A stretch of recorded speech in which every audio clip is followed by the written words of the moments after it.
16 years that this program has been running, I've had the privilege of moderating 15 of them. I did not do number one, but I've done every one since then. Phil got in touch with me at some point way back when, and it's been great. The thing that I have found that is really quite remarkable in my own journey in understanding alternative investments is that when I first started doing the program and moderating way back when, what did I know about? Things, private equity, hedge funds, etc. Not much.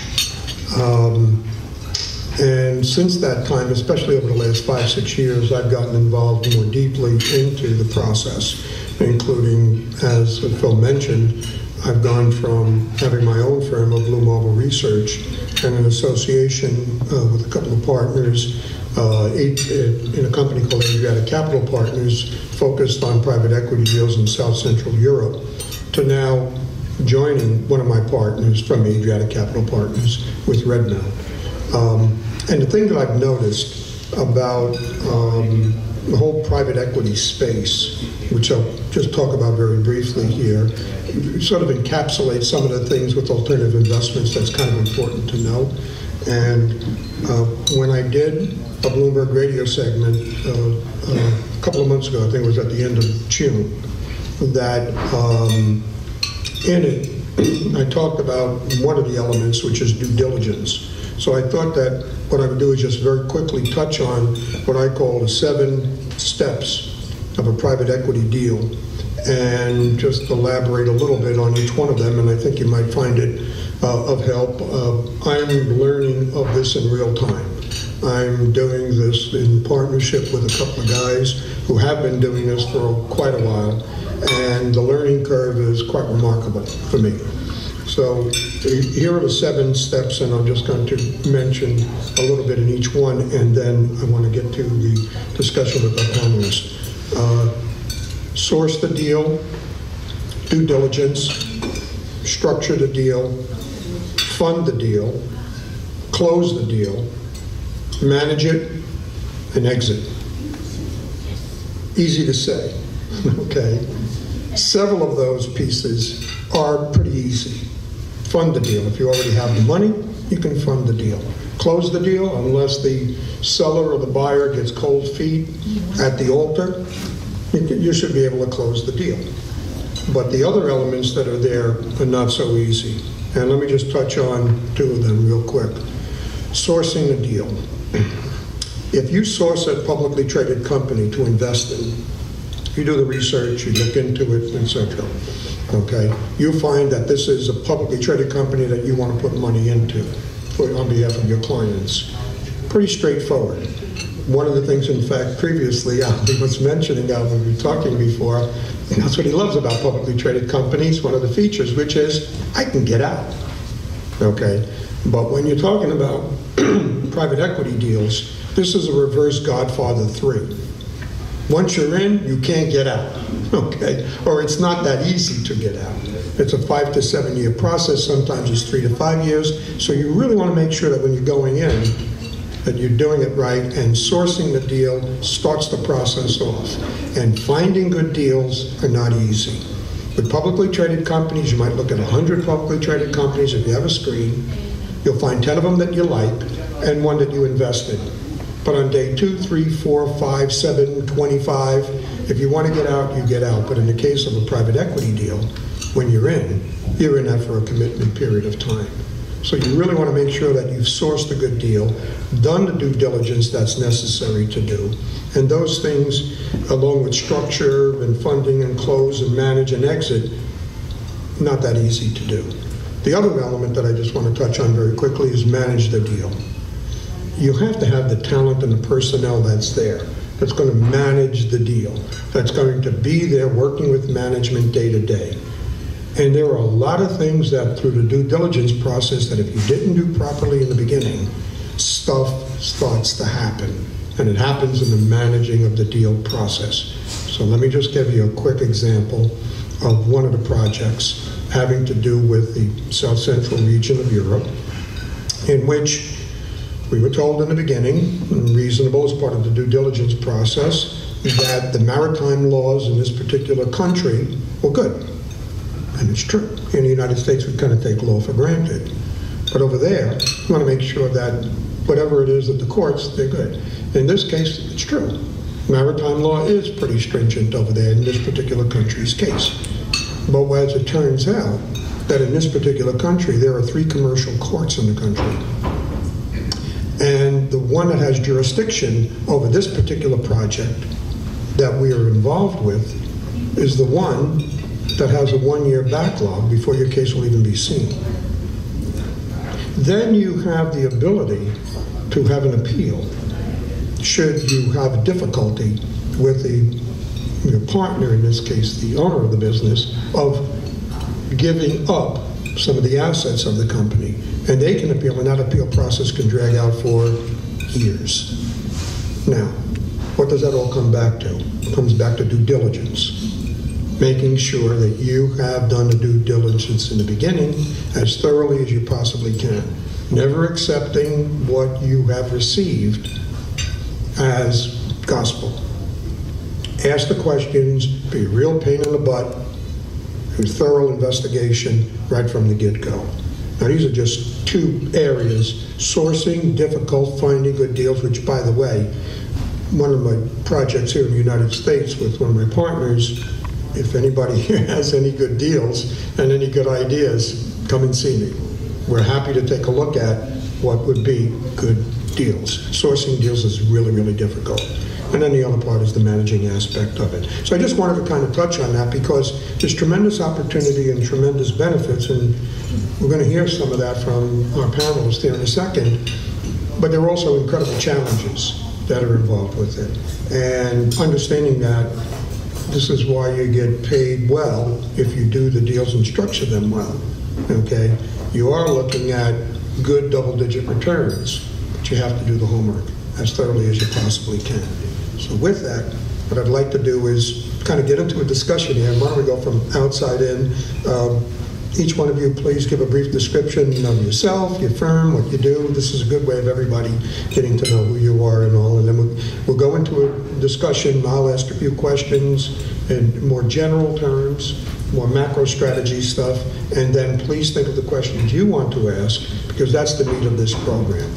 Knowing what it is that's on your mind, which, by the way, is very beneficial to all of us, because hearing about the kinds of questions that are out there becomes very, very informative for everybody. So, Ali, you have a microphone. You got to do the mic for the recording, etc. All right. Hi, Ali Motamed in Vinamic Capital Management, and I am the portfolio manager for the Balter and Vinamic Fund. It's a liquid alts 40 Act traded fund. We are long-short equity managers in the U.S., running a variable long-short exposure, which basically means that that short book fluctuates up and down depending on the circumstances. So our goal is not to just have lower returns and lower risk, but to manage risk in times like now when it makes sense. So for example, now we're running a huge short portfolio against our long book, but there'll be times when we're almost fully invested, and it's kind of a quantitative and fundamental integrated approach. Terrific. Garrett? Hi, Garrett Goggin. I'm an analyst at the Gold Stock Analyst. I cover most of the golds, and I cover all the silver mining companies. We generally use the current price of gold to model forecasts. We don't make predictions upon where the price of gold is going. We focus on the fundamentals of the underlying companies. I've been to many mine trips to up in Canada, Mexico, South America. We're close with the whole Canadian community. We know these companies inside and out. It's true, deep dive fundamental analysis to try to find, the value plays on a free cash flow to enterprise value basis, and to add alpha, whether the market's going up or down. So, Terrific. Chris? Hi, I'm Chris Battifarano. I'm the Chief Investment Officer of Finemark National Bank and Trust. We are a bank with a national footprint. We're headquartered here in Florida with operations in South Carolina and Arizona. And we're managing about $3.7 billion in client assets today. Our loan portfolio is about $1.8 billion. We've been in business for nearly 12 years now. I joined the organization almost 3 years ago. And how we operate with clients on the investment side is really a bit of a hybrid model. We do manage some money in-house on both the large cap equity side and then a bit within fixed income. And then we have a fully sourced and vetted and diligenced platform of external managers, both on the traditional long-only side and on the hedge fund side as well. So the model is really, I'd say, quite akin to sort of a foundation or endowment or even a family office construct, which is not surprising because that's my background. That's where I spent the majority of my career, as did our head of due diligence, who's here as well, Najim Ghassem, sitting in the back. So that's really how we operate at FineMark. Thank you. Terrific. And Tom? Tom Krasner, Concise Capital. We're in Miami. Our firm specializes in a small part of the high yield market, smaller short duration issues. Short duration, we're running a portfolio of about 1.4 year duration right now, so it's turning into cash every year. And small issue size means about under 200 million, where most of the issues in high yield are 500 million, pushing $1 billion. We have $340 million under management. Part of that is in a hedge fund. We hedge by shorting the Russell 2000. The idea is to reduce the volatility of the long portfolio when there's a liquidity crisis or a flight to capital. We also run a UCITS fund, which is attractive to European investors. We're a sub-advisor to a liquid alternative, and we run some large separate accounts as well. Yeah, terrific. Let's stay with you, Tom, if we would. Rates on the rise of late has no effect with what you do, correct? No. Okay. And that's because of the strategy, the hedging, the short duration aspect of it? I'll give a longer answer. It has very little effect on our portfolio specifically because high yield, first as an asset class, is relatively little interest rate risk. Longer duration high yield is much more interest rate risk than we do. About 50% of our portfolio turns into cash every year. So what we could conceivably lose, which is very little, on rising interest rates, and we offset by investing that capital at much higher yields.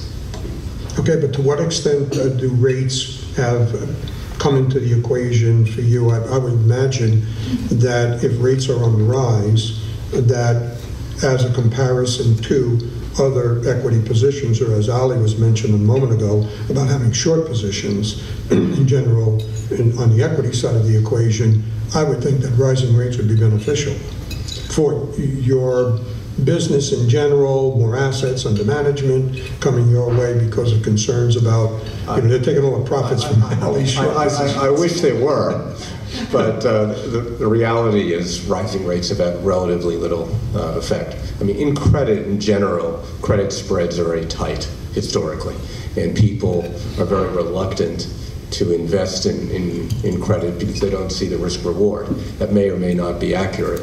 I think a lot of the issues about equity tail risk suggest you shouldn't be in, if you're afraid to be in high yield, you shouldn't be in equities, you shouldn't be in a lot of assets. But I can't say that rising rates is having any material effect on us. In time, in the short, medium term, it's probably good because rising rates indicate growing economy. Growing economy is good for low default rates, and in high yield, it's all about avoiding defaults. Longer term, as interest rates rise, that means it's going to be much more expensive for companies to carry debt. One thing people don't focus on is the new tax policy, which means that only 30% of EBITDA is tax deductible. So that's going to have rising rates are going to have a punitive effect on more leveraged companies and hurt a lot of companies in high yield. But for us personally, I can't say there's a material effect. Okay, no, understood. And then just last question for you, Tom. In regards to high yield in general, and you just mentioned default rates, that's like a really good indicator that many do not look at to see what the state of the economy is by looking at the default rates, assuming that you don't have, crazy corporate behavior going on, leveraging up or bad business practices, etc. Do you look at default rates to give you an indication of where the economy is, and where do default rates, if you do? We follow default rates all the time because we receive the news on them and predictions on them from the credit agencies. Right now, default rates are about 2.5%, which is historically extremely low. Average default rates are about 4%. They'll peak in a recession around 12 to 15. The projections are that default rates are going to continue dropping through about April of next year. After that, it's hard to say. And for people who invest in stock markets, there's about an 85% correlation between rising stock markets and rising default rates. So if you believe that default rates are going to drop, stock markets should do okay in the short term. Afterwards, who knows? I mean, I bet we're in the late part of the credit cycle, but I've been wrong for 2 years. And one day I'll be right, but I have a broker who always tells me twice a day, broken clock's right. So we'll see. Okay, well, your time may be coming soon. Okay. I want to get to some aspects of that with Ali in a little bit, but first I want to go to Garrett and talk a little bit about gold. You mentioned in your introductory comments about investing in gold companies, not the metal itself, okay? Can you divorce the two, one from the other? In other words, gold companies separated from gold itself. It's almost like saying, well, I want to invest in energy companies, I've got to look at the price of energy too, because that would be a key determining factor. Yeah. Thoughts? On one hand, gold is it's a cyclical investment. You need to get your timing right, and then the miners on top of gold are like the original leverage ETFs, because they are pretty much solely dependent on a rising price of gold to generate value for their equity price. And as gold goes up, their profits will go up 2x, 3x, 5x, 10x, and they'll explode higher. If you look at the past, there's some interesting stuff. If you look at the total return S&P index from the end of 1999 to now, it's up about 200%. The price of gold over that time period is up 400%. That's surprising to a lot of people. Over the longer term, the S&P has performed much better. But gold does serve a place in people's portfolio. Like I said, the equities are, a leverage bet. A lot of the major names, I've been through a couple cycles. I've been doing this for 10 years. When I first started in the industry, it was kind of frightening what the majors in the industry were doing. They were trying to add ounces of production. They were trying to grow from 3 million to 4 million to 5 million. They weren't looking at underlying profitability. They weren't looking at free cash flow. They weren't looking at NAV in their projects. They weren't looking at IRR. It's frightening that you could run a business that way. They blew up. They've tightened up their balance sheets. Now they've got rid of unprofitable operations. Now they're looking at NAV. Now they're looking at IRR. They finally smartened up. A lot of the majors that you hear about, Newmont, Barrick, Hecla, companies like that, they trail. They'll trail going up, and they will lead going down. They're not able to get traction.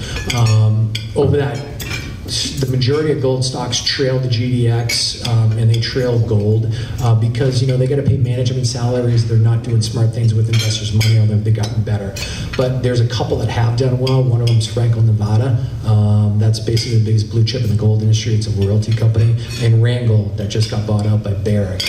Those two have outperformed the markets. The majority haven't. But where we are right now, as far as in the cycle. I presented here a couple of years ago, and it's been quiet. I think I get invited whenever it starts to get interesting for gold. If you look at the 1980s, there was inflation, interest rates went up. Right now, with interest rates going up, inflation hasn't really picked up yet. But one of the things that I look at closely personally is the commitment of traders. Commitment of traders measures futures positions. The managed money, which are hedge funds, has never been more short gold and silver since the data began in 2006. The last time this happened was in end of 2015, 2016. Gold went on a tear. The GDX went up 300%. So maybe we're in a situation like that right now. We'll see. And then ironically enough, if we are in a situation like that, the miners that are in the worst shape, that are most highly leveraged, they do the best. They go from verge of bankruptcy up 10x, 20x. So it's a matter of... Okay, very good. So trail on the way up, say Garrett does a follow-up. Garrett with you. Trail on the way up and lead on the way down. It sounds like the investments that I make. Yeah, if you look at the big ones. Let's say you're looking at the universe of gold miners. Yep. Gold, publicly traded gold mining companies, okay? Out of them, first of all, any general number as to what we're talking about, how many are there? 50, 20? We cover, decent. We cover 80 companies. 8 companies? Yeah, 80. 80. Yeah, and they're all over 100 million market cap. A few of them are in, tens of billions of dollars, the larger ones. And then in the whole, you got to go to Canada. It's very Canadian focused. All the major brokerages up in Canada, BMO, and Pi Financial, and there's a few others. Those guys focus on the mining industry, and there's a lot of smaller companies that are traded in Vancouver that are basically lottery tickets. And out of the 80, how many would you say fall in the category of, looks good? The ones that you would... 20 out of 80. Yeah, and where we were in the cycle, like I said, the majors have been cutting back, trying to repair their balance sheets, and they've been neglecting exploration. So what you're seeing now is the balance sheets are better, but their production's dropping. So, and they don't want to spend money on exploration because they've been cutting back. So now they're looking into the market and they're acquiring all the smaller, basically explorer type plays. And the number one thing you want to look for in explorer is grade, because grade leads into low cost and it leads into profitability. If a project's got good grade, it has a very good chance of having a very good IRR and a NAV, and it's going to be attractive to a major because it's going to generate free cash flow. And are they like end-to-end? Like when you think of energy, there's exploration, production, distribution, things, and a lot of stuff in the middle. You can break it down. With gold, it stops at production. Explorer, developer, producer. Produce? Yeah. Okay. It ends at producer. Yeah. Okay, at that point. And then in terms of, are the characteristics of a gold mining company transferable to other types of mining operations? In other words, like I want to now, okay, we've got the equipment, we've got the personnel, we've got the expertise. Yeah. Now we're going to, focus in on not necessarily palladium, because the geology plays a very important role. You have epithermal deposits, you've got high sulfide deposits, and the geological attributes of gold and precious metals and silver are much different than a nickel or a copper or a deposit like that. A lot of the mines in Mexico are narrow vein, epithermal. A lot of them are silver, gold, lead, zinc. So you've got real specialists in the industry that specialize in that sort of stuff. Fascinating. That might not be attributed to nickel. Yeah. All right, terrific. Thank you. Okay, Ali. Tom says, don't worry about it with the equity markets. Things, between now and the spring of next year. But you said in the beginning about big short position and all of that. Talk a bit about why you have such a large short position at this time. Is it particular issues or is it a macro call that you're making? Sure. So most of what we do is from the bottoms up, but obviously you want to do a sanity check against, when you have this big of a short portfolio as we do now, you want to sanity check that against sort of macro issues. So to break it down from the bottoms up sense, there's only been one quarter in the history of the United States where you've had more companies in the Russell 3000 trading at 10 times sales. Now, 10 times sales is a pretty steep number. So if you exclude the real estate offerings, there was one quarter, ending in June of 2000 where we had 300 companies at over 10x sales. We had 271 companies at the end of this last quarter. And generally speaking, as you look at that list, it's pretty nasty. So I would say, that gives sort of a simplistic assessment of the bottoms-up nature of why there are so many great short opportunities. But I think from the top down, when you look at it, we're going to have a monster liquidity cliff that's going to hit next year that's going to be vicious. And I don't think anyone's ready for it. If you were to basically we're taking exposures off, right? So people give you money, you better have a good reason for it. So from the bottoms up, we feel good about it, but usually timing, I think, is harder.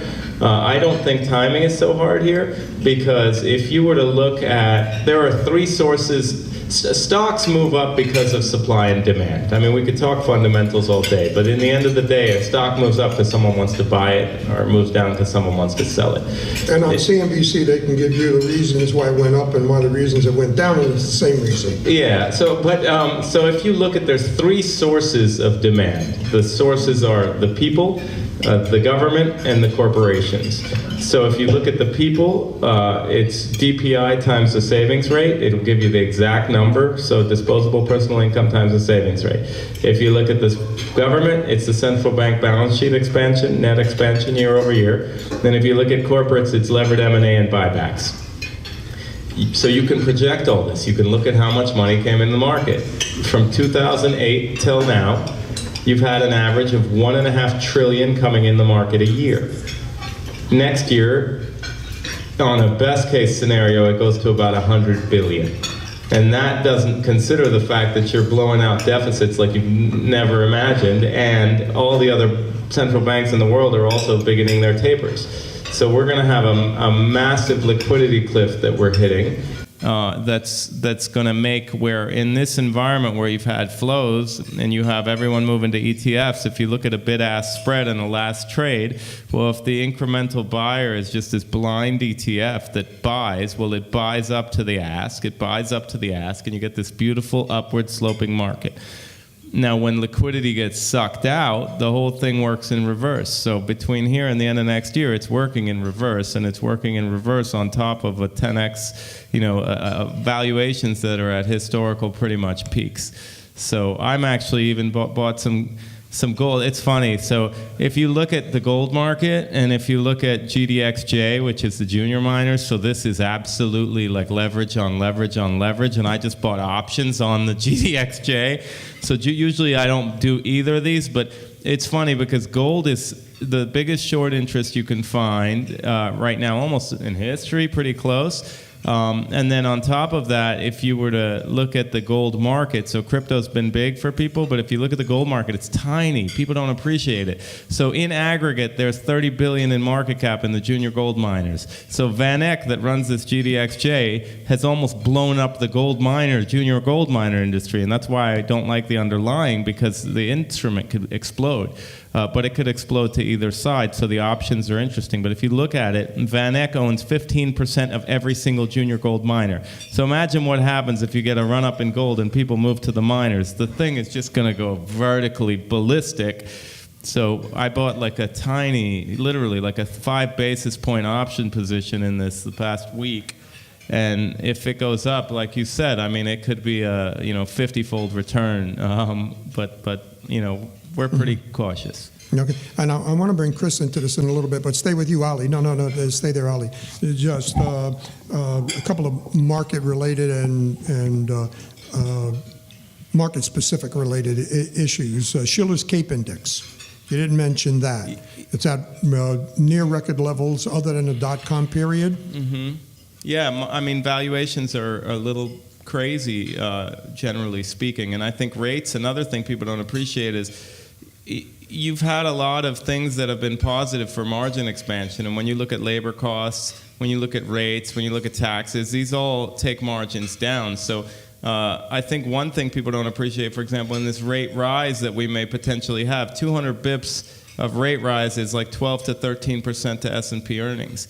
So imagine if you took S&P earnings down 12 to 13% next year, and on top of that, you took the demand destruction that comes with a 250 bip rate, 200 bip rate move, and the market's getting cut in half. I mean, I'm saying 40%. So I think the market's down 20 to 40% in the next I think that 18 qualifies months. as a bear market then, under those things. Okay, just state it. All right. Okay, another issue is, in spite of the things that you're mentioning, the U.S. market continues to march up, okay? Not far, we had a little bit of a pullback recently, but it's had pullbacks before, okay? But compared to other markets, you have this glaring divergence between the U.S. market, large, mid, small cap, doesn't matter, and everywhere else, ROW, rest of world, okay? Concerns? That part of Well, your... I think the problem... That's a macro question, I understand. Yeah. So I think the problem that happens is the U.S. has done better, so the U.S. deserves to do well. But the other problem is you've had a massive flight to safety trade. And so when you look at all these others, the average rest of the world is down like 23% this year versus the U.S. being basically flat. And I think where you're going to have an issue is as soon as they get at all stabilized, the money's just flooding out of the U.S. So, while we're on this performance peak with nice multiples, all the money's come to us too. Well, then you slow down the performance, the rest of the world picks up a little bit, and then the money all leaves. Mm-hmm. So it's a bit of a, we're at the best point kind of the cycle where we're doing good and it's scary, so everyone flooded over here. And then you look at some of the trade situation. I mean, small caps had a good run and it doesn't make any sense, but the knee-jerk reaction has been to just allocate to small caps because they don't have international exposure. So I think even in those areas, you're going to have some real issues. I think EV to sales of the median company in the S&P 500 in 1999, the median S&P 500 company was 1.15 times sales, or around 1.15, 1.2 times sales. The median S&P 500 company right now is at 2.15 times sales. So we're in a whole different world. And what's supported us is these big FANG stocks that are a lot higher quality than they were back in 99. Right, so you have Apple that's had a great run. It's peaking out, but it's had a great run. It makes enormous profitability. You have Facebook, enormous profitability. Google, enormous profitability. Right, so some of these, Microsoft, so some of these big behemoths have kept the show going. But I think those behemoths themselves have problems. So I think that, there's a lot of near-term risks. Okay, very good. Chris, one of the elements that doesn't seem to be a characteristic, there's this divergence between U.S. and the rest of the world, but one of the things within the U.S. market, the equity market, there doesn't seem to be a narrowing of leadership, at least not yet. The general's moving out, the infantry doesn't follow, that type of thing, which is a divergence unto itself. Okay, do you look at indicators like that in your decision making? Again, this is a macro strategy type of question, top down. Yeah, we definitely look at leadership within the index, and what Ali was talking about insofar as valuation is definitely something we've been concerned about. The issue with valuation is it matters a lot, only sometimes. So what I mean by that is until you get to a really very wide divergence from the norm, you can stay there for a very prolonged period of time. And so insofar as making asset allocation decisions, while valuation matters, there are other factors that are more important to us from a timing mechanism standpoint. So some of those factors are technical, and specifically things such as profitability, margins, growth rate of sales. And Ali spent a lot of time talking about the late 90s, which when I got into this business, it's, I don't know, for some reason, very fresh in my head. And one of the things that we've looked at is the massive divergence that you've seen in value versus growth. And so to his point about these very significant overvaluations of certain segments of the market, you've seen this manifest both in the long-only world, but since this is a hedge fund panel, maybe we should talk more specifically about that. Most hedge funds, specifically if we're talking about long-short hedge funds, are going to have a natural value bias to them, at least on the long side of the portfolio. And so this has hurt them on both sides. This has hurt them both on the short side because the most overvalued stocks have become more dear. So think about, the Facebooks of the world, the Amazons of the world, the Teslas of the world, and the cheaper value stocks, which would generally constitute their long book, have sort of languished or lagged as compared to the broader market. So these are factors that we look at, and from our viewpoint, something that we've not seen such a big divergence for in at least 20 years. In terms of U.S. versus international, we would also agree that the pendulum is likely to swing back to international at some point. In terms of international, the market that looks most interesting to us is Japan. From a valuation standpoint, the funny bit about Japan is it's looked cheap for a really long time, but it does look cheap again. Okay. Go back to the point that you just made a moment ago about hedge funds, long, short, doing the value bet on the long side, and then going short. It seems to me it's not like doubling the position, but it seems by default value tends to be less risky.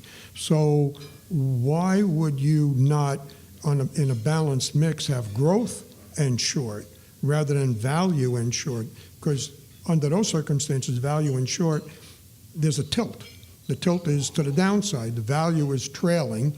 Okay, it's not outperforming in this environment, hasn't been for quite some time. Growth has been outperforming. Why would they do that? I mean, I think you make a really good point on the long side, but longs and shorts, and the only long short manager on this panel is Ali, so he probably could talk about this more intelligently than I could, but I'll answer your question. The major difference is on the short side, your path is like critical. It's so important, and it's the thing that people miss the most. And what I mean by that is, if you're long a stock and you buy a stock for, pick a number, $10 a share, and it ends up going to $2 a share and ultimately $30, provided you held it, you're fine. And as it went from 10 to 2, that position got smaller for you. In other words, it became less consequential on the way down. On the short side, the arithmetic works in the exact opposite way. And so, and in addition to that, you're paying to borrow the stock. So the longer you maintain that position, the more it's costing you in your short margin rebate to stay short. And so you can have these very wild situations. The one that comes to mind to me most recently was this crazy Tesla situation where the CEO of the company gets out and talks about him taking the company private at a massive premium to where the stock was trading. If I remember right, it was like a 35% premium.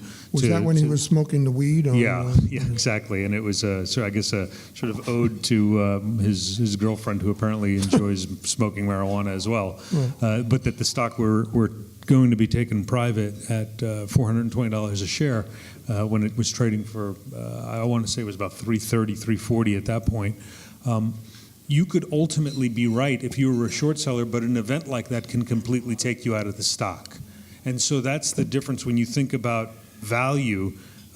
You have that exposure on both the long side and the short side, but on the short side, timing is so much more critical because of this path dependency. Understood. Ali, value, long, short, your positions without opening the kimono too much.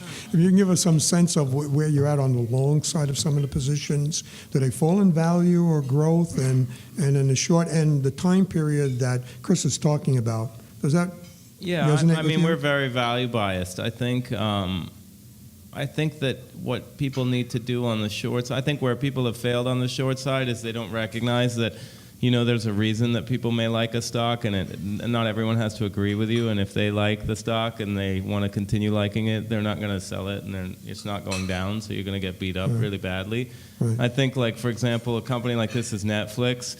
Right, there's all these value managers that are out there talking free cash flow, free cash flow, free cash flow, and all they talk about is free cash flow. And then on the Netflix release, all they care about is subscriber net ads.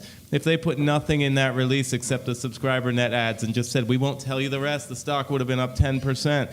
So if you can't recognize that the people that are on the other side of the trade don't care what you're talking about, right, it's not going to work. And I think where a lot of the value managers have problems is that they've been contrarian, because if you go buy something that perhaps has a big, like a 25% IRR, you go buy it and there's 7 billion people in the world that want to make a lot of money, and they'll come buy it, right? Whether it be their manager or someone's coming in there, and you're going to get paid.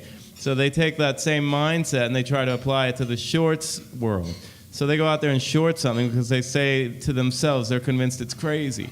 And it turns out that the people that own it don't think so, right? So for example, in Netflix, they just believe they keep adding subscribers and their marginal content cost drops below what anyone else's could possibly ever be. And so they'll win, right? So that's where the real issue is. In the short world, you're not going to get enough short sellers to come in to short a stock to drive it to realizable value, because there's only 10% of the float that max can short, right? So if you can't reconcile why someone who owns it doesn't want to own it anymore, and when that inflection is going to be, you're going to get trashed on the short side shorting growth stocks.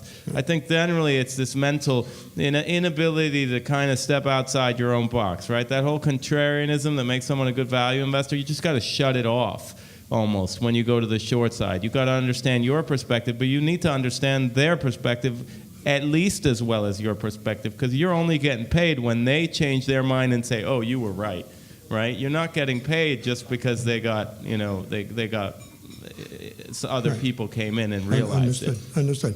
I'm going to ask 2 more questions to the entire panel, and then we're going to go to questions from all of you. So please think about the questions that you would like to ask. I'm coming to the end of my segment, other than being the master pointer of who's asking the questions from the audience.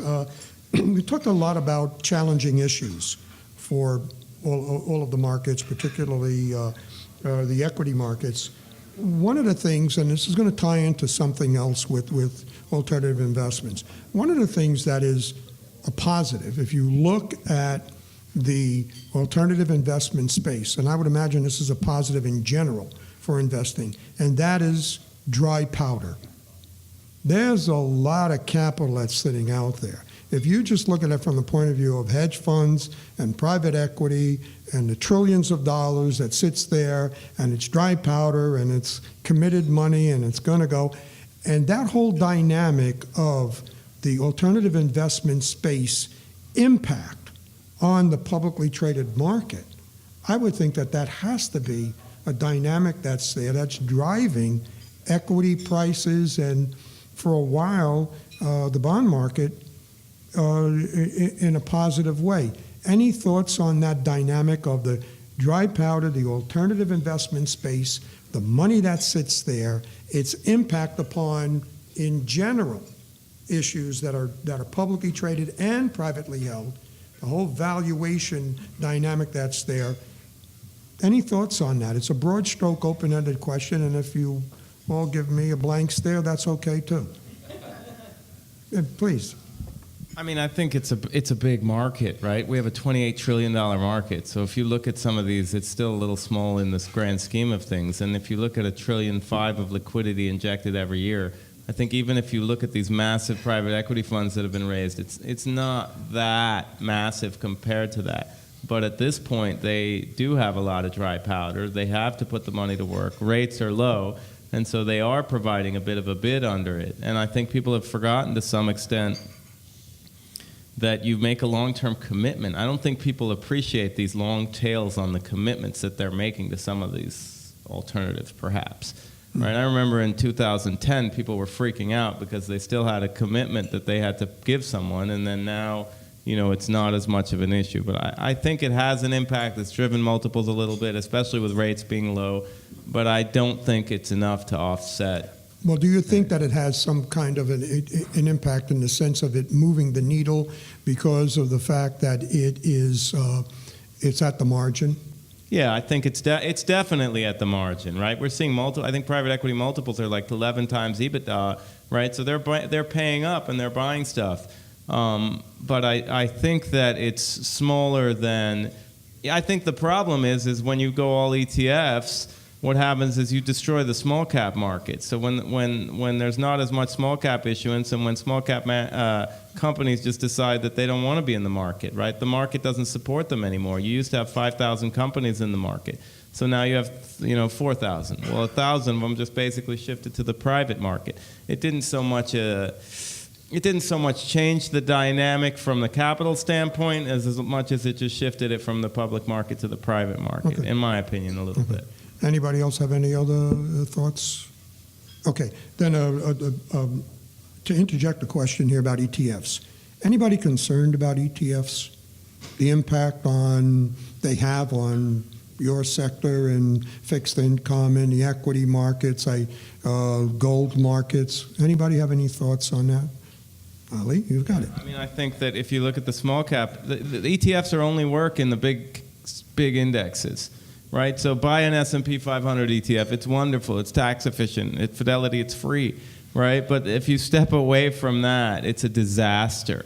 If you look at the Russell 2000 and the S&P 600, if you're in both of those, it's over 40% of your shares outstanding. So think of this in these small cap companies. 40% of your shares outstanding are held by 2 ETFs. Management holds 10 or 15%. And then in that interim period, in that period group in the between, it's 25%. Well, that 25% is 2 or 3 active managers at 3 or 4% positions and a bunch of irrelevant stuff. Well, guess what happens when one of those active managers goes to sell, right? There's no underlying liquidity in the market. So the ETFs have destroyed the small cap market, which is going to make it really vicious on small cap side. But it's going to be amazing for creating opportunities, right? So I think it's going to set up very well for active managers. You can have a disaster in small cap ETFs, and then you look at the GDXJ, it's a broken instrument. It's a good thing to look at and just study and get a sense of what happens when an ETF gets too big for its underlying index. So I think they have a lot of issues. I think the big cap stuff is great.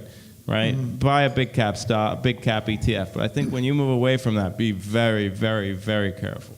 Okay. Anybody have any? Please, Tom. Almost all of the growth in ETFs has occurred since the financial crisis. So none of us really know what's going to happen when the bottom falls out.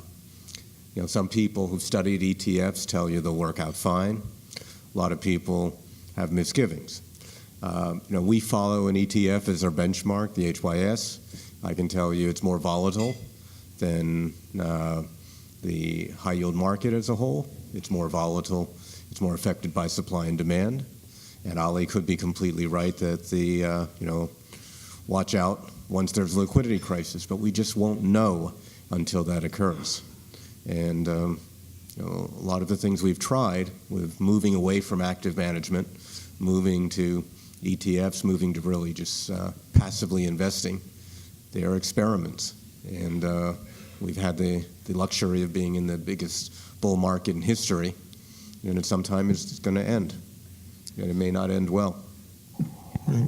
Garrett, do you have any thoughts on gold miner ETF? I totally agree with Ali. The Van Eck, they have the GDX and the GDXJ, and the GDX is for the larger miners. The GDXJ is the smaller miners. They have miners in there that have market caps of $30 million, $50 million. So you have money pouring in the GDXJ. It has to buy these small miners. It causes chaos. And whenever they do a rebalance, you have to be extremely aware of what's going on, because sometimes they get moved from the GDX to the GDXJ. The percentages vary. But as Ali said, also it creates opportunities, because if you know what's going on regarding the fundamentals of these companies, and you see these technical factors affecting the stock prices to create a value situation, it's an opportunity. But when the gold market is volatile, so the money is going to be pouring into the GDX and the GDXJ, and it takes the sector up and it takes it right back down again via the ETF. So yeah. Okay, and then my last question, and the questions from all of you, and I would ordinarily think that this question, I would be concerned about raising this point, but I can count on Ali answering this, because he's kind of alluded to this in different ways. And it's a little segment. When I wrote a book way back when, I called it Keeping My House in Greenwich, okay, which is a subtle way of talking about behavioral finance, Greenwich, Connecticut being a high-end area, a lot of hedge fund managers there and private equity. How much of the market dynamic, and Ali's kind of alluded to this about, well, buyers that are there and volume and all of that stuff. How much in your decision-making do you put into the equation of the behavioral finance aspects of investment decision-making, specifically things dealing with regret, which is not supposed to be in the efficient market hypothesis? It's not there. These elements are not there, but anybody who's been around the block for a while knows that if I'm competing against Tom, okay, I'm thinking about what Tom's doing, Tom's thinking about what I'm doing, and that is a factor in my decision making. It should not be. It should not be, but real world, people jobs, you don't want to be the outlier. What's the Japanese expression? The blade of grass that rises up the highest gets cut off. The nail that sticks out gets hammered down, those kind of things. Talk about that. Does any of that come into your decision making? Drum roll. I just, so I focus on gold specialists. Gold is an extremely emotional metal. You mentioned gold, people have a strong opinion. Either they love it or they hate it. There's no in between. You mentioned nickel, you mentioned copper, people are like, but you mentioned gold. It's extremely emotional, tied to, the financial system. It's where people go in times of stress when they need safety. So emotionally, you can look at gold that way. Okay. Anyone else? Any thoughts? When we talk about behavioral economics, it's pretty hard for me to figure out what Vinny's going to do. I don't worry too much about that. But where it does come into play a lot is in knowing yourself. We have a situation where we had a default in August. And one of the things we were asking ourselves was, were we psychologically too bound up in avoiding a loss, in recognizing a loss? And I think where you really can get behavioral benefit from behavioral economics is it's good to try to judge the market, try to judge what other people are thinking, but it really comes into play in knowing your own motivations and in knowing when you're being affected by emotions and making decisions rationally versus emotionally, and trying to find that right line. To go back to your question on the effect of capital, just there being too much capital right there, and how that's affecting the markets. We all see it around us. There's just a tremendous amount of capital out there waiting to be allocated.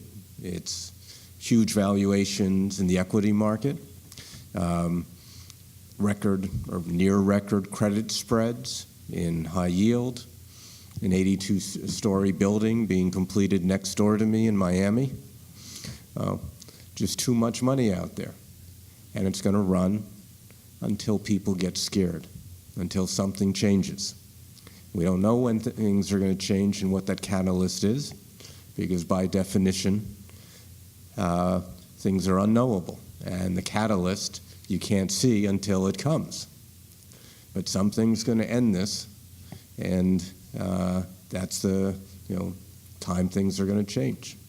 If we look at just behavioral finance and predictability, I'd like to remember just before oil went to $20 a barrel.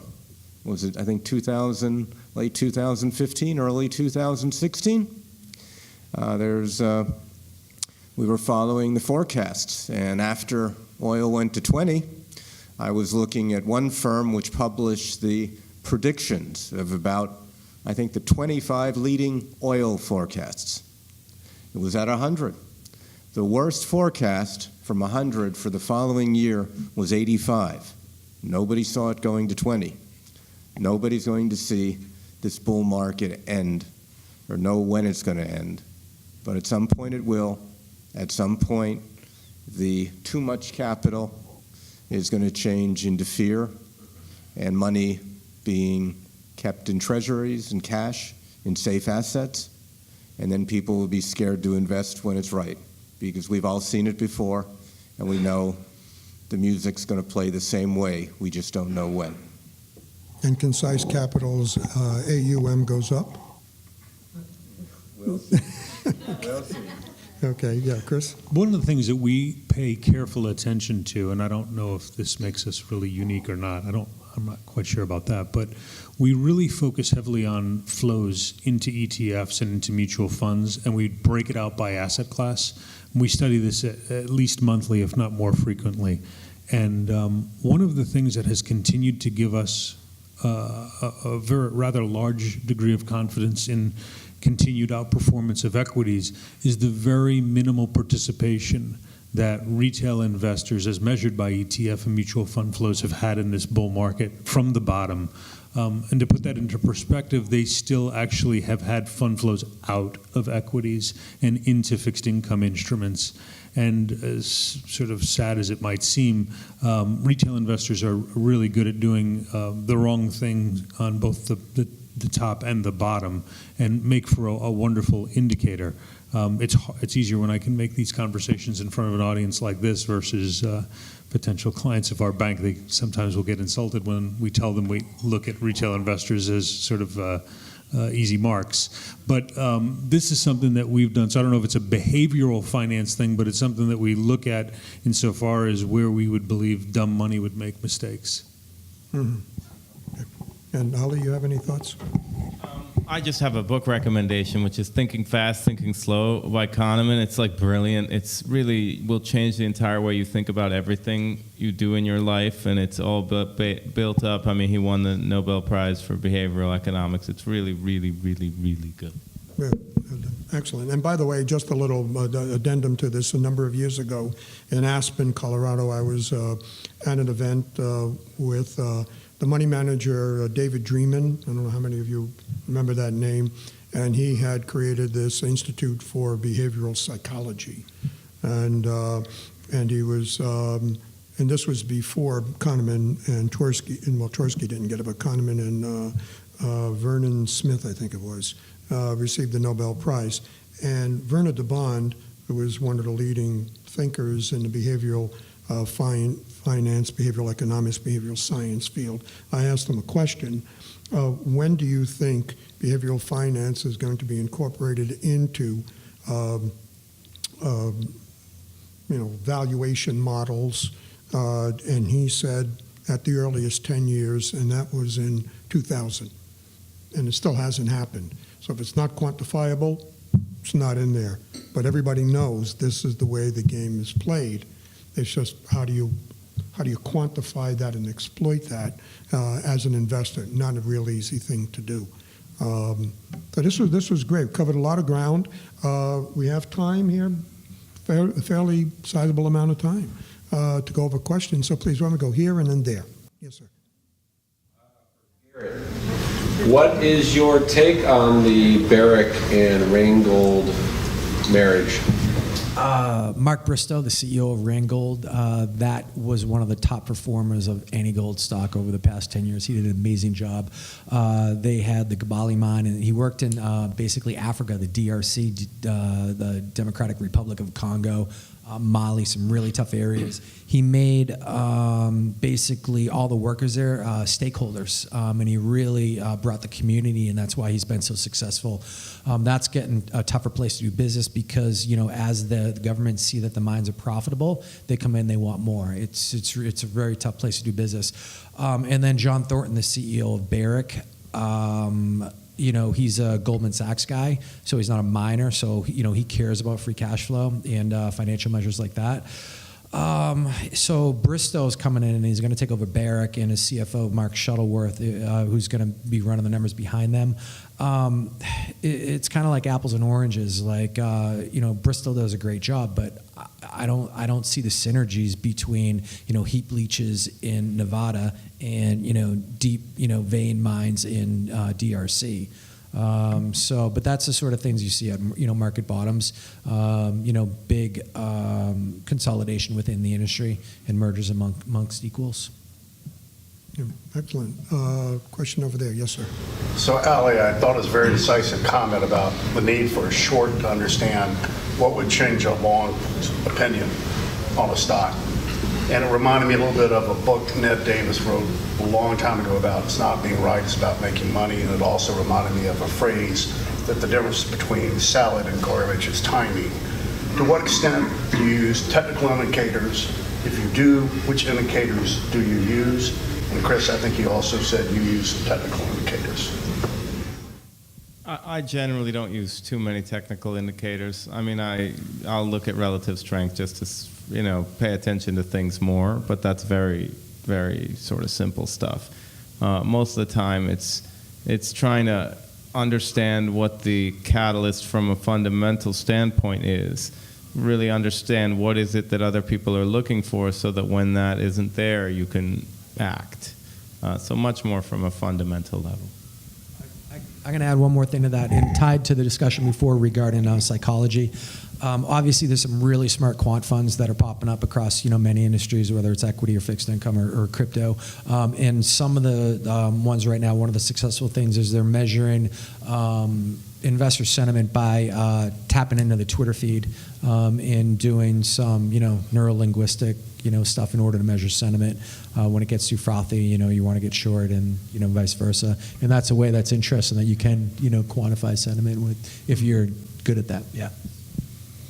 Chris? Jim, just to answer your question on the technical indicators, it's largely moving averages and varying time frames, but not in isolation. In other words, we marry those with margins in terms of making asset allocation decisions. Using a moving average, what time frame do you use for your moving average? Well, generally 200 days is something we really look pretty carefully at.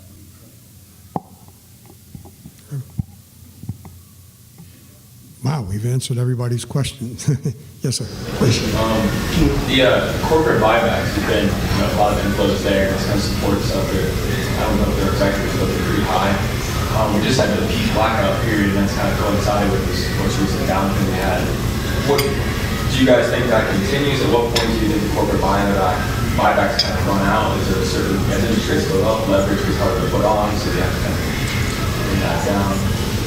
The impact of corporate buybacks in general on markets. They buy at the top, they'll sell at the bottom. I mean, if you look at the history of S&P, basically shares outstanding in the S&P went up by 8 or 9% in 08 and 09, and they just recently returned to where they were in 07. Now, by the end of this year, they'll be like 2% lower than that.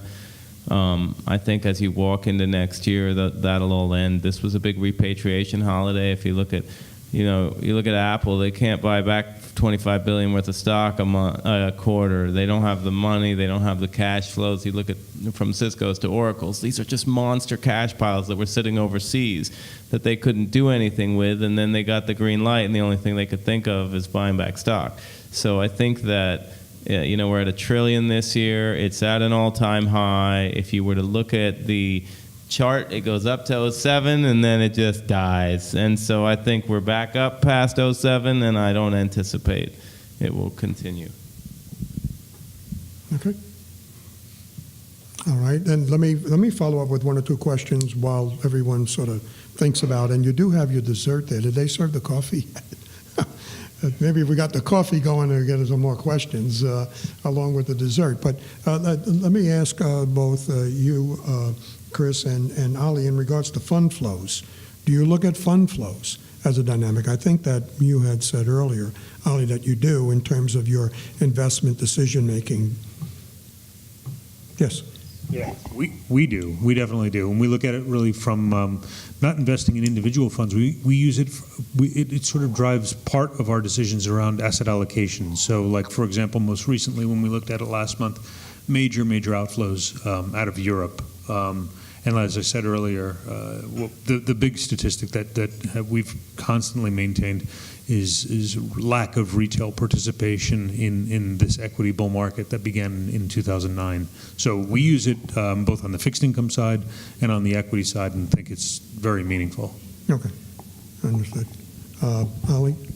I look at overall market flows. I think I do see what Chris is saying in the sense that you haven't had flows in, but you do have a higher percent of people's net worth in the underlying equities than a lot of times in history. So it's a tough thing to kind of figure out. Are they going into equities or what? But you do know that money is coming into the market, and when it goes into the market, the equities are the tail of the whip.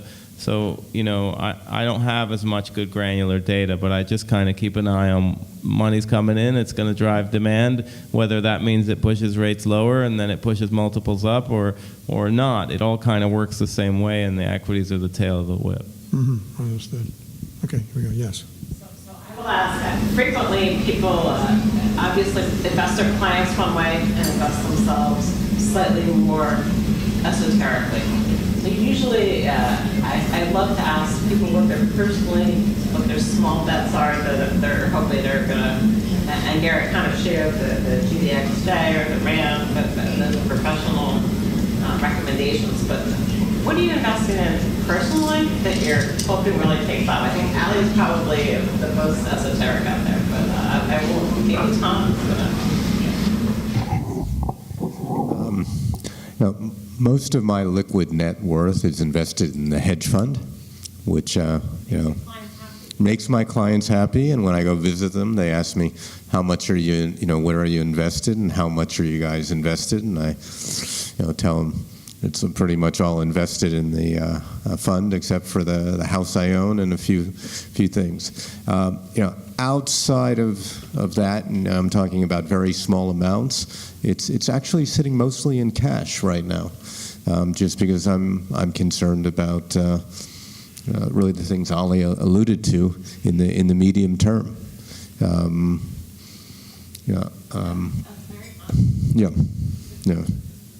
Well, that raises a really good question in regards to skin in the game. Don't you find that you'd like to be invest with a company where management or there is skin in the game? Yeah. I'll also I'll answer that, but I want to go on just two different issues, sort of preceding questions. One is, where are institutional investors in the hedge fund world looking to invest? And Chris can comment on this probably better than I can. But a lot of what I hear from allocators is people are concerned about valuations, and so they're looking in non-correlated assets. And so that speaks well for money going into long-short equity.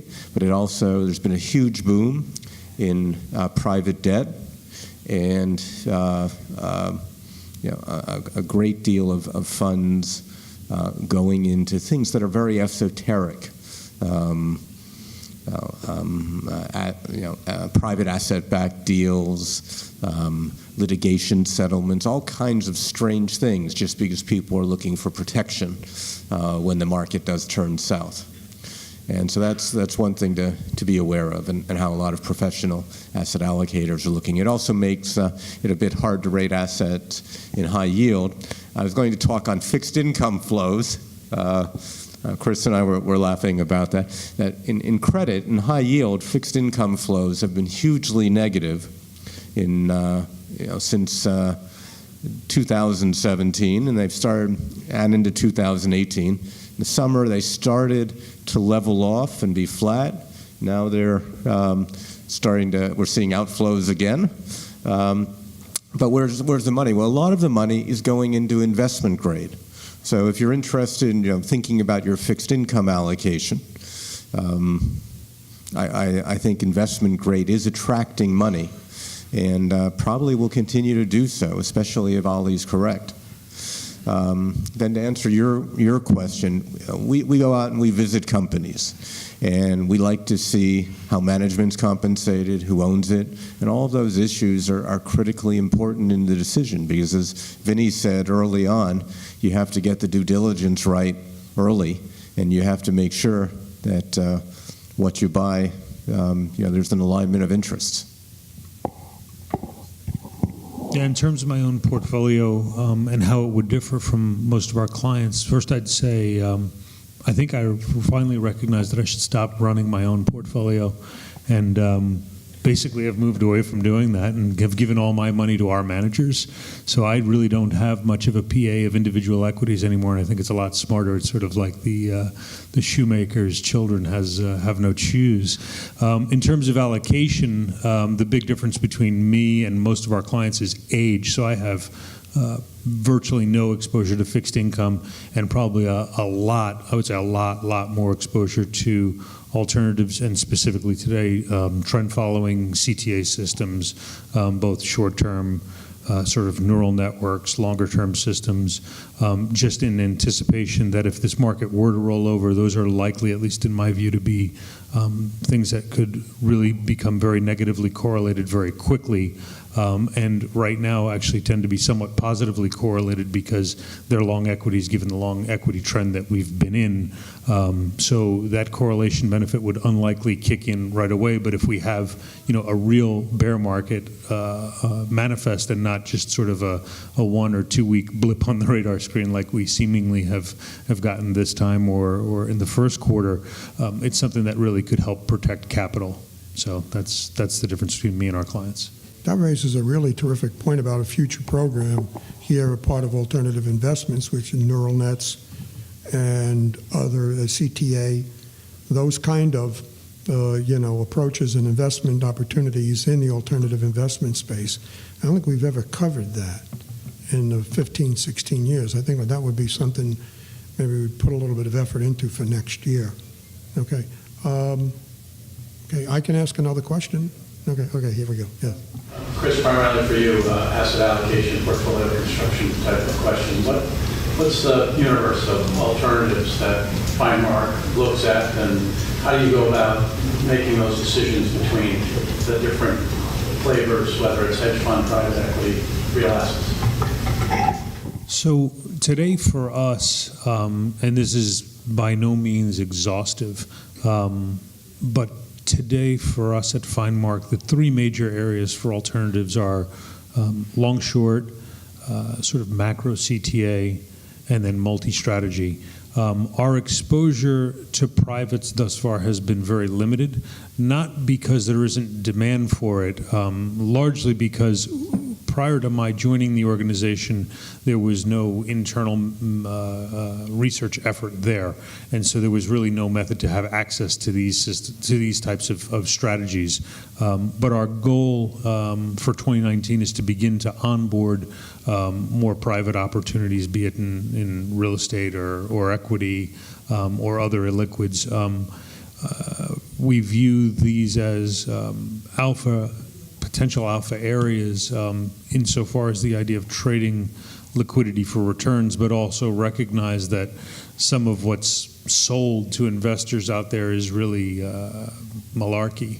What I mean by that is they hang their hat on correlations, and the correlations really don't exist because you don't have pricing, and therefore you can't properly do this. And I thankfully can explain this in front of an audience of CFA charter holders who get that sort of stuff. But the industry is rife with folks that try to sell this stuff as non-correlated, and I would argue actually a lot of it's very, very correlated to equities. If the equity market is in a bear market phase, you're not going to be able to have an IPO exit for your private. So you're basically, in it to win it with these guys.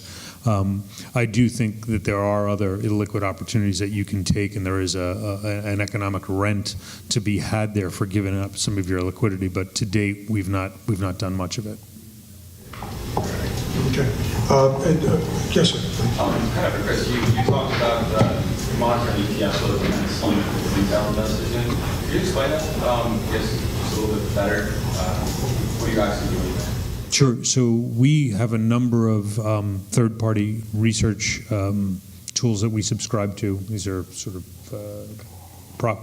for subscription services, and track flows both within the mutual fund world and within the ETF world, and have that broken down by asset class. So within the equity world here in the U.S., developed markets, EM broadly, and then within fixed income, breaking it up between the high yield world and investment grade. Really, that's as deep as we go with it. We don't go into really individual country flows within EM or DM. We basically break the world up that way and separate the U.S. out. We also do look at flows within large, mid, and small inside the U.S.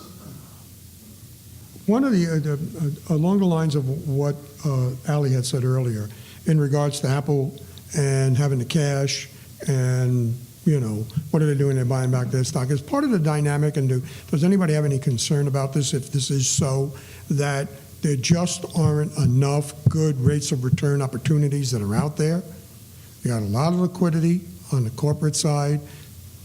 Where's that money going? It's going into financial, instruments, things of that sort, but it's not going into companies and, growth opportunities. Yes. Yeah, I mean, people aren't spending any money on R&D anymore. If you look at it, it's all a big financial engineering scheme. So if you look at the big pharma companies, for example, pharma companies, if you look at their R&D levels, they're as low as they've ever been. They've basically taken the MO that why don't we just not spend money on R&D because we get a big multiple on earnings and R&D hurts earnings, and instead we'll go buy companies that spend a ton of money on R&D. So it's basically sort of this backdoor way of spending R&D and driving your multiple to look like it's less because you don't have that expense running through the P&L.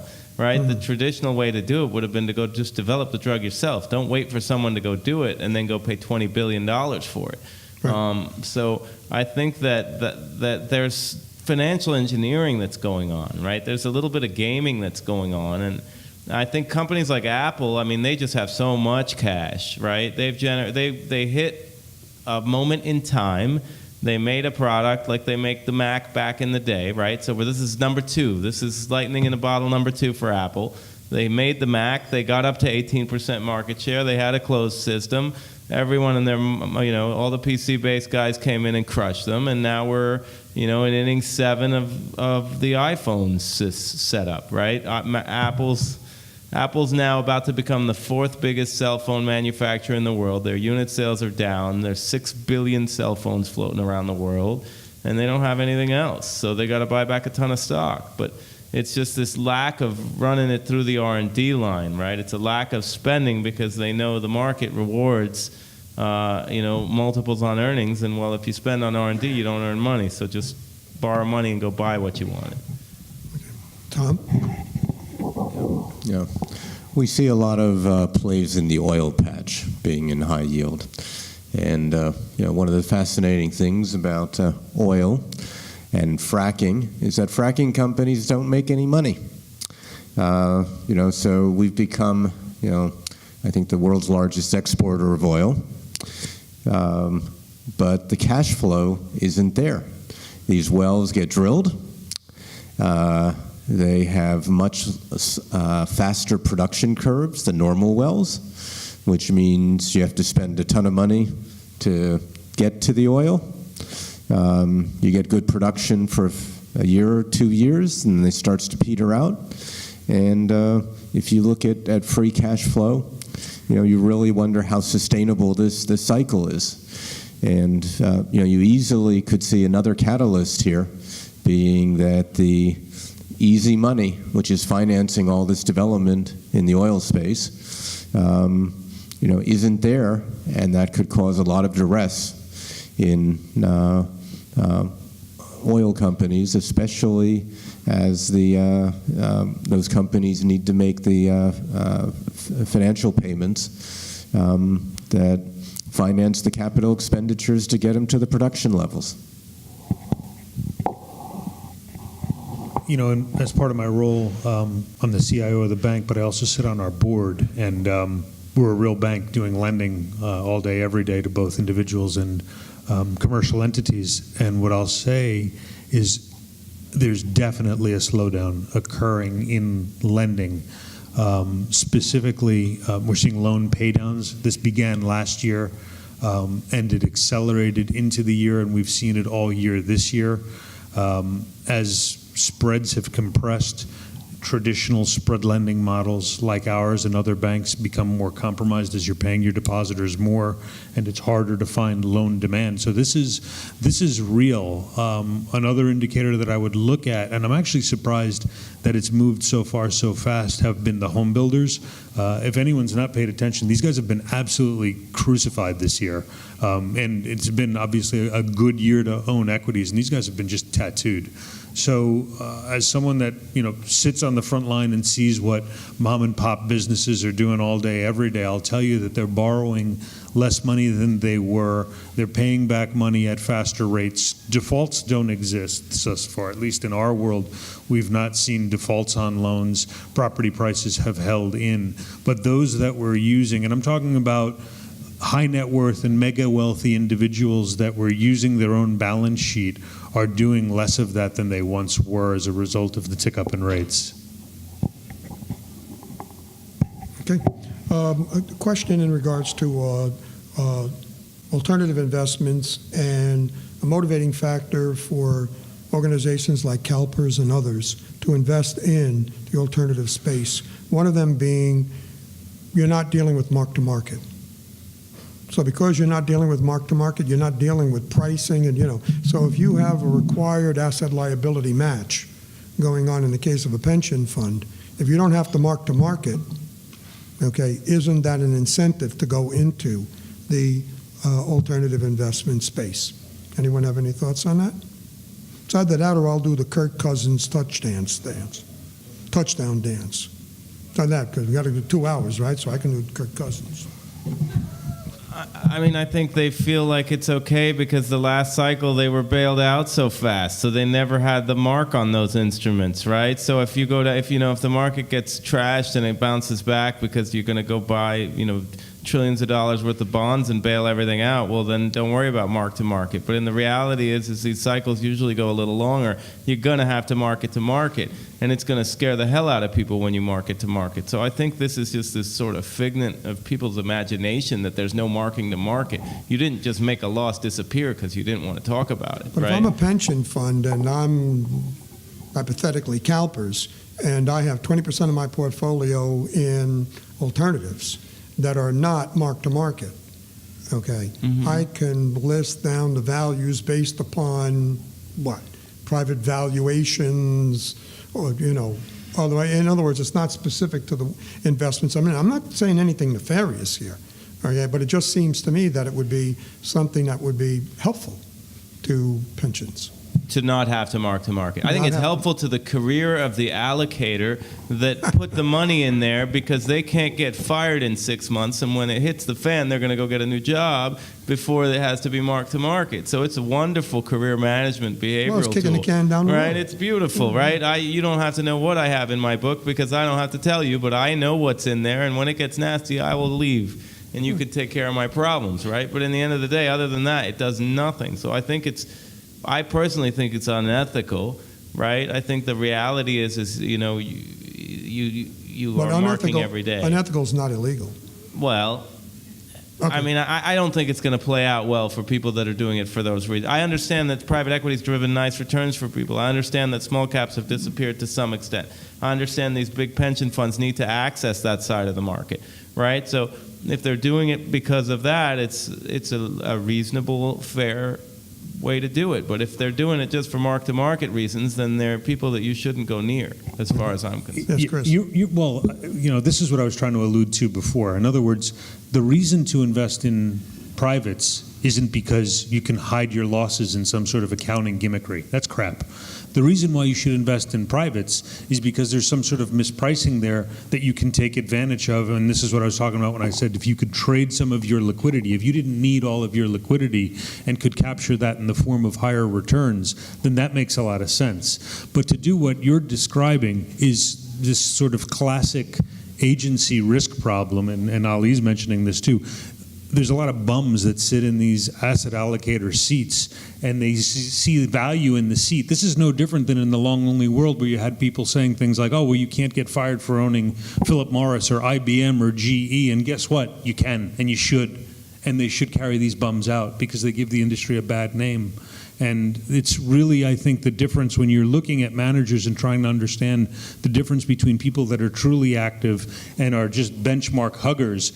It's exactly it. This is exactly, if you had to learn anything about this business, this is exactly it. This agency risk garbage that goes on that people use to keep a job, a high-paying job, and be able to hide in it. Oh, yes, sir. Please. Oh, here it is. From Florida, there's just been a really extraordinary building, no matter where you go. Is this characteristic of the rest of the country? And if we're going to get less money pumped into the economy, would this be a vulnerable point? Anyone have any thoughts? I mean, I think what you're seeing in Miami and in Florida is characteristic of the hot parts of the country. You know, it's not happening in Joplin, Missouri, but it's happening in the money centers, it's happening in New York, it's happening in Los Angeles, in California, where people want to live, and which are really part of the global economy. The parts of the country which aren't part of the global economy, which have lagged, which are part of the Rust Belt, which haven't recovered, those parts you're not seeing the same building boom and the same real estate boom you're seeing in say, Miami. You know, that raises a really good point, and that deals with, tie two things together. In New York, okay, two things are happening in New York. One of them is that there is a massive building boom going on, not in Manhattan, but outside of Manhattan, in one of the boroughs. In this case, it's Queens. And if any of you are familiar with Long Island City, and if you haven't been there recently, you would not recognize it. The high-rises that are going up, multi-purpose high-rises, are frankly massive. There's a significant number that are there. I don't know to what extent I think Tom's point is an excellent point in terms of the larger context that's here. But there is another dynamic here in regards to real estate, and it's a little bit more in the political realm, and it's once again, one of these things that you really can't quantify, okay? It doesn't fall into the CAPM, okay? And I don't know how many of you are familiar with this kleptocracy initiative by the Hudson Institute, okay? Oligarchs, money flows, Putin, Ukraine, you can go down the whole list. It's serious, and it's there. And if you want to understand a greater dynamic of what's going on with other countries and money and even into the United States, it's called the Kleptocracy Initiative by the Hudson Institute. A couple of guys there are running this thing, and they write some really, really good stuff. So again, it falls in the category of it's hard to quantify, like behavioral finance. You really can't quantify it, but we all know it's there, and we all know it plays a dynamic in it, and to whatever extent this can help inform you with decision-making, that's something that you might want to look into along with Kirk Cousins' touchdown dance. Okay. I would just say don't underappreciate the value of your tax structure here. Because, with the SALT deduction caps, Trump basically put a bullet in New York and California. They're done. They're done as we know them. Everyone's leaving those states. All the rich people are going to leave first, and then the tax rates are going to have to go up more, and then everyone's flooding out. So you look at places like Florida, and you look at places like Texas, right? Especially as we have these massive deficits, and we have no deduction on 15% taxes in New York on the state level, and then that federal rate's going to start moving back up. You just have no incentive to stay in these places. So, just coming down to Florida, I would say, yeah, you're probably going through a boom. If anywhere is going to keep going through a boom, it's Florida and Texas and these places. Your population is going to keep growing. So I don't know that local market dynamic, but I know that those massive, very, very wealthy states, people will be moving in droves down to Florida and Texas in the next 10 to 15 years in a way that I don't think people are ready for. I would think also the boat business would start to develop too when the rising seas come. Yeah, maybe. Okay. All right. Closing comments, okay? A thought that our panelists would leave with you. An area we discussed, we didn't discuss. Some topic that you'd like to leave with everyone here. Tom, why don't you give us your closing comment, if you would, please? And you need the microphone.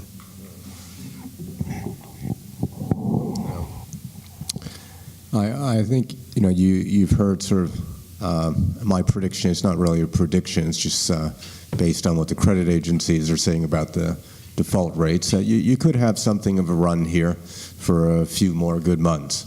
You've heard Ali's prediction, which I don't disagree with, that next year, certainly the next 18 months, could be really troubling. It's tough as nails to predict the market. I think it's a near impossible task. And what's really important here, I think, is to play good defense, know that we've had a tremendous run, and know that we're likely getting close to the end of a cycle, but who's to say when it's going to occur? And so I think what's critically valuable, whether it's alternatives or just straight assets, is the asset allocation decision. And to really think how you want to allocate, how much you want to have in cash and how much you want to have more aggressively, and to try to balance that opportunity cost with the risk of the downside. Terrific. Okay, sure, Chris. We didn't talk much about this, but it's seemingly on everyone's mind that I've talked to in terms of managers and companies, is this ongoing trade war that the United States and the Trump administration had seemingly declared on everyone that had an economy that mattered. And I think what we've seen, say what you will about Trump, we've seen a major pivot, and no one's talking about it. And that major pivot is he came to the conclusion that you can't have and win trade wars against the entire world at the same time, even if you're Donald Trump. And so what he recognized was that he should bury the hatchet with most everyone. So he started with Mexico, and then Canada, and then buried the hatchet with Juncker, or at least decided on a ceasefire with him on the automobiles, and is focused on China. And I think the Chinese are miscalculating based on the midterm elections, thinking that if the Democrats do take the House and or the Senate, that they would be in their camp, and I think they're not. I think this is one of those issues where both Donald Trump and Bernie Sanders are on the same page, and they would be united against China in this sort of trade war issue. And so I do think ultimately before 2020 this thing does get resolved. If you look at what tariffs were prior to the trade war breaking out, there's a great chart. If any of you subscribe to Strategas, they put this out. If you've not, you should take a look at this. But if you look at developed economies, the U.S. had the absolute lowest tariffs at about 3, and Chinese were the second highest at nearly 10. And essentially, the administration has come to China and said, listen, our goal is to keep tariffs as low as possible. We're at 3. We'd like you to be there. If that's not the case, then we'll match you at 10, and that's where we'll be, and it'll hurt both economies badly. I think it ends up getting resolved. I think the Chinese are somewhat of a paper tiger because they recognize they need us. There's no one that can pick up the slack. The Japanese can't do it. The Europeans can't do it. And so for everyone's benefit, this hatchet will get buried, I think. Okay, hopefully not in somebody's chest.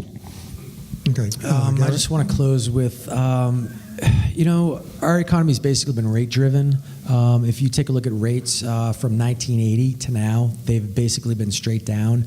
Only the past, 6 months, they've been ticking out, and now they're starting to tick out of that 30-year downtrend. And if rates continue this rise, the economy is going to be different than it was over the past 10, 15 years. I am a specialist in, gold stocks, gold companies. I'm not always a bull on gold, but I think the stars are aligning right here. The question was about personal portfolio. I've invested in the miner. I have not invested in the miners for a few years here, but I'm starting to, look at positions and build positions here. A small portion of your portfolio allocated towards gold is a safety play. When stocks don't do well and bonds don't do well, God forbid, gold usually does well. So it's a good diversifier. And Ali. I think just being defensive is not just to be defensive, it's so you could be offensive later. So don't forget that, right? And as you're sitting here figuring out that defensive position, it's, you work just as hard, but you work at what will I do next, right? And so I think I'm excited. I think it's an exciting time. I think obviously drawdowns are difficult, but if you do the right thing, that's where you make the most money, so. Okay, terrific. And my closing comment, not to be offensive, is, the puns are not working tonight. All right.